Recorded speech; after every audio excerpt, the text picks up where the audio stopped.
ಮಧುಗಿರಿ ತಾಲೂಕಿನ ಕಸಬಾ ತಾಯಿಗೊಂಡನಹಳ್ಳಿಯಲ್ಲಿ ನೆಲೆಸಿರುವ ಸಕ್ಕರದ ಮಾರಮ್ಮ ದೇವಿಯ 9 ವರ್ಷಗಳ ಅದ್ದೂರಿ ಜಾತ್ರಾ ಮಹೋತ್ಸವಕ್ಕೆ ತೆಲುಗು ಸಿನಿಮಾ ನಿರ್ಮಾಪಕ ಅಲ್ಲಂಕುಂಟ ನಾಗರಾಜ್ರವರು ಆಗಮಿಸಿದರು.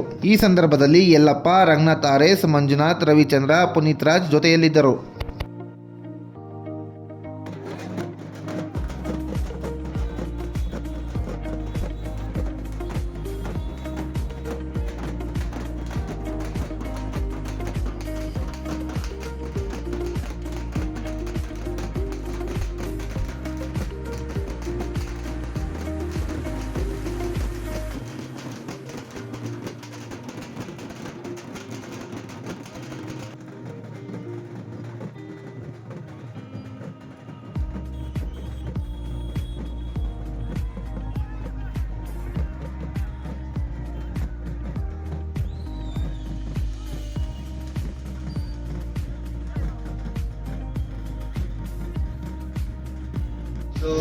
ಈಗ ಯಾರಾದ್ರೂ ಕುತ್ಕೊಂಡು ಹೋಗ್ತಾ ಇದ್ದೀರಾ?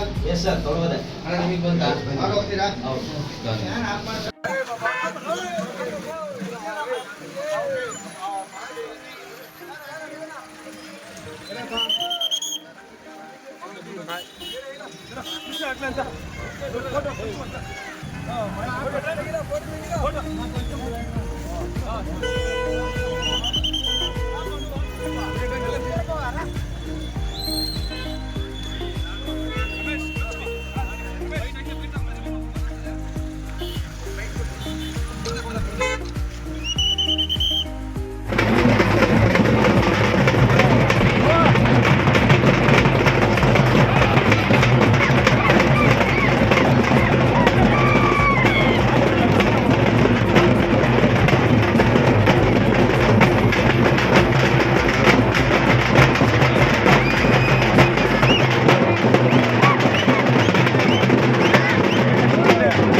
ದೇವತೆ ಜಾತ್ರಾ ಮಹೋತ್ಸವಕ್ಕೆ ಇವತ್ತು ನಾವು ಅಲ್ಲಂಕುಂಟ ನಾಗರಾಜು ಸಿನಿಮಾ ನಿರ್ಮಾಪಕರನ್ನು ನಾವು ಆಹ್ವಾನ ಮಾಡ್ತೀವಿ. ಅವರು ನಮ್ಮ ಮಾತಿಗೆ ಬೆಲೆ ಕೊಟ್ಟು ಇವತ್ತು ನಿಮ್ಮ ಜಾತ್ರಾ ವೈಭವವನ್ನು ನಾನು ನೋಡಬೇಕು ಅಂತ ಹೇಳಿ ಬಂದು ಇವತ್ತು ಅದ್ದೂರಿಯಿಂದ ಬಂದು ಇವಾಗ ನಾವೇನು ಇವರಿಗೆ ನಾವು ಸ್ವಾಗತ ಬಯಸ್ತೀವಿ. ಜೊತೆಗೆ ಏನು ಈ ಒಂದು ಜಾತ್ರಾ ಮಹೋತ್ಸವದಲ್ಲಿ ಎಲ್ಲರೂ ಸುಖ, ಶಾಂತಿ, ನೆಮ್ಮದಿ, ಆರೋಗ್ಯ ಎಲ್ಲ ಕೊಟ್ಟು ಎಲ್ಲರೂ ಶಾಂತಿಯುತವಾಗಿ ಚೆನ್ನಾಗಿ ಮಾಡಬೇಕು ಈ ಸಂದರ್ಭದಲ್ಲಿ ಹೇಳ್ತೀನಿ. ಯಾಕಂದರೆ ಇದು 9 ವರ್ಷದ ಜಾತ್ರಾ ಮಹೋತ್ಸವ.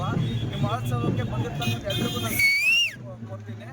ಜೊತೆಗೆ ಅದಲ್ಲದೆ ಎಲ್ಲರೂ ಏನು ಶಾಂತಿಯಿಂದ ಮಾಡಿ ಕಾರ್ಯಕ್ರಮ